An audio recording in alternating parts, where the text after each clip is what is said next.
The Prime Minister says Australia's economy is the envy of the developed world, but admits it's not all good news. Westpac today flagged significant job losses and the frail local car industry has taken another hit, with Holden confirming plans to cut shifts at its main plant in Adelaide.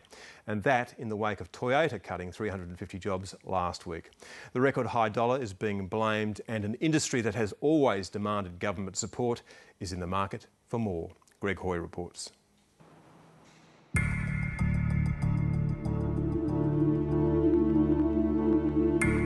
This is a very important debate, but in fact it goes far beyond the automotive industry. So it's a really important debate, and I think we all ought to be part of that debate. The tough times continue in the car industry as workers at Holden's Adelaide plant were told their afternoon shift and 100 casual jobs will be cut in the face of a rising Australian dollar.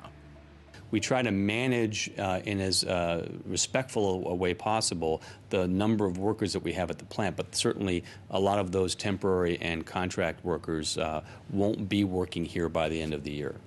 It was a highly sensitive day for the federal shadow cabinet to have to discuss its plan to axe $500 million in government subsidies for the sector, and the government was keen to turn up the heat.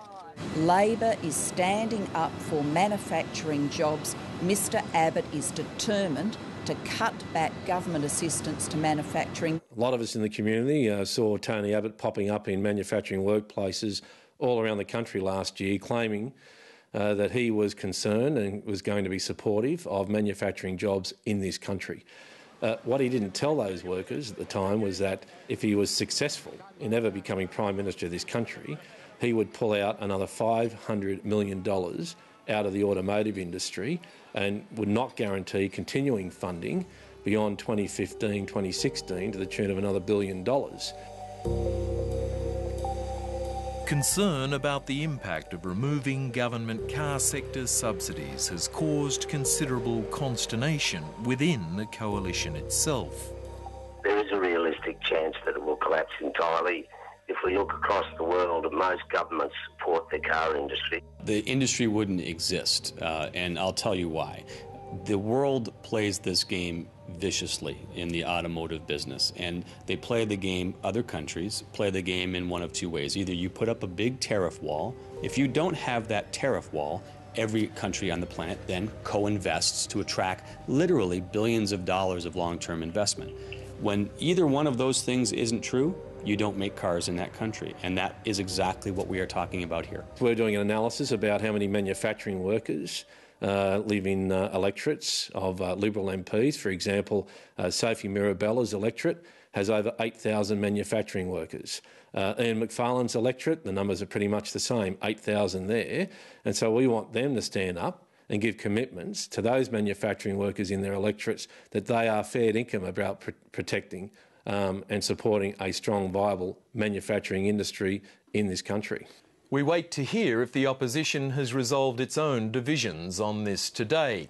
It is an emotive debate, and one clearly the government, the industry and its unions feel they can win.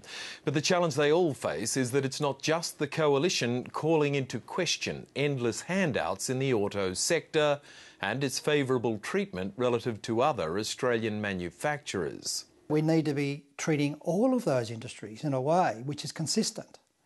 And I think this particular debate has highlighted some of the downsides of industry or even firm-specific industry policy, because we know in the long run that's probably self-defeating. Bill Scales is the former chairman of the Automotive Industry Authority, which helped frame the Hawke government's button car plan. The difficulty of firm-specific or industry-specific subsidies is that it dampens many of the market mechanisms that operate. For example, why would you worry about your customers when you can get most of your revenues from government? But the reason the car manufacturers require special treatment, its executives and the government say, is because it is a special sector, as the Prime Minister suggested today while touring the Boeing Aerostructures plant in Melbourne. Making cars is a vital part of the approach to manufacturing.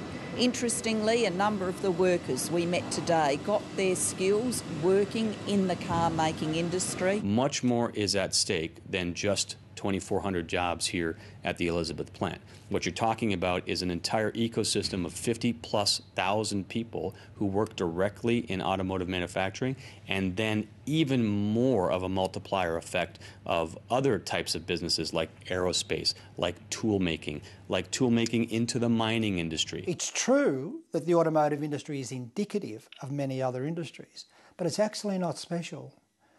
Nor is it actually true that the automotive industry generally passes on so much of its own skills to other industries. Bill Scales is one of those arguing other economic settings are more important than subsidies if we really want to build a self-sustaining car industry, though he agrees such a shift in policy would not be pain-free. All of us, no matter what industry we're in, will be subject to a range of adjustments. It'll be adjustments because of the way the dollar moves. It'll be adjustments because of changes in preferences of customers. It'll be adjustments because policy generally changes.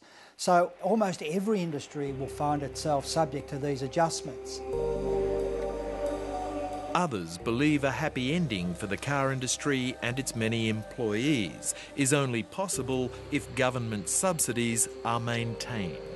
I'm going to continue to talk to government to make sure that the policy settings are right, and I think that the future should be a bright future for this country. The industry by no means is dead.